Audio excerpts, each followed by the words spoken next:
Goldman Sachs is planning a round of company-wide layoffs this month, joining the growing list of major corporations and large companies who've done the same out of fear of a looming recession.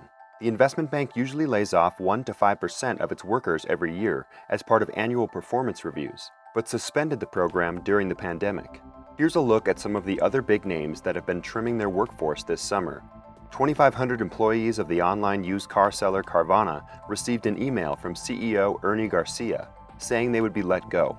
That was 12% of the company's workforce. About 1,100 Coinbase employees learned they had been laid off after losing access to their work emails, marking an 18% reduction in the crypto company's staff.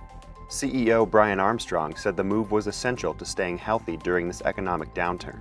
JP Morgan Chase, America's largest bank, laid off and reassigned more than 1,000 of its over 270,000 employees, citing rising mortgage rates and increased inflation.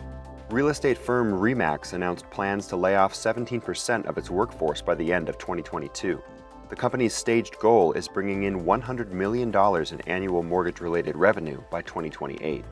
Tesla laid off 229 employees, mostly in its autopilot division, and shut down its office in San Mateo, California.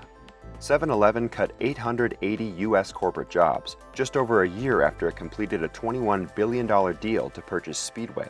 Shopify cut 1,000 employees, or 10% of its workforce, after determining demand for online shopping during the pandemic has leveled off. Online crypto brokerage Robinhood cut 23% of its staff, with CEO Vlad Tenev citing a drop in trading activity, high inflation, and a broad crypto market crash. The company had already laid off 9% of its full-time employees in April.